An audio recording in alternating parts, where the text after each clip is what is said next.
In this video we're gonna see how to replace the main 12-volt battery from this Renault Clio with a 0.9 gasoline turbocharged engine. So let's see first if there are any specific requirements after you physically replace the 12-volt battery. And let's press on maintenance. We've got battery, Renault, we've got Clio 4 and not support this function.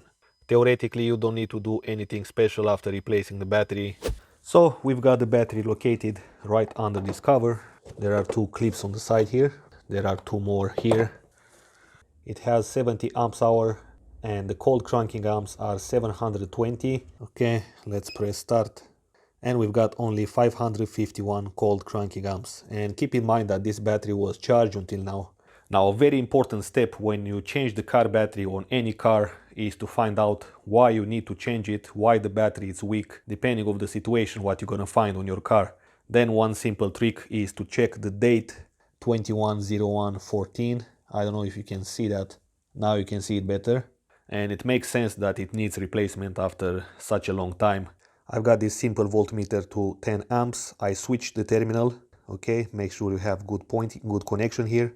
So when I'm going to remove this fastener from the car battery terminal, we're going to read how much current the car is using from the battery.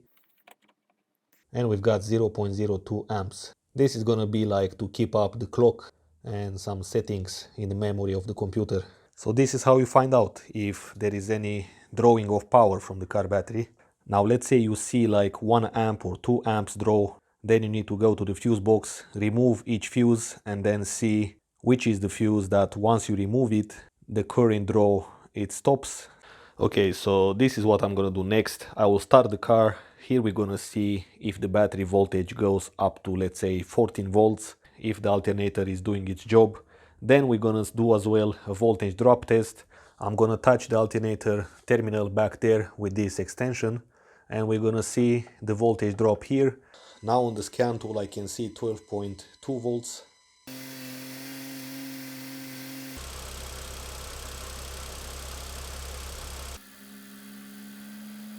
It looks like the alternator is starting only when the battery voltage goes below the threshold, because now I've got the headlights on. Okay, and that was actually what triggered the alternator to start. Let's see how to remove the battery from here without actually disconnecting the computer. So we're gonna need an extra 12-volt battery to connect to these terminals. Let's connect these alligator clips. All right. Let's put it aside here.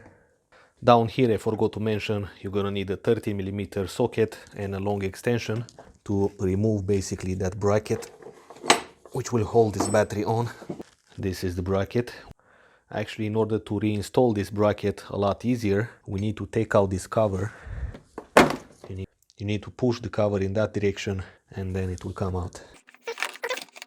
Now when we install the new battery, it's gonna be much easier, or maybe it's the only way to install back this bracket to hold the battery in position. Now let's remove this special connector from the old battery. Okay, you can see there is a lot of corrosion also. Now let's install the new one on. The bracket will connect here.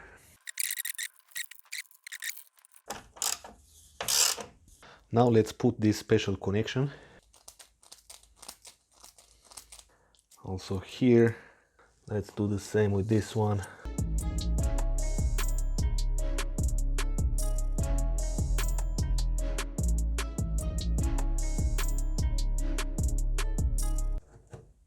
So yes guys, thanks for watching. If you have questions, let me know. Stay tuned, take care, and I will see you in the next video.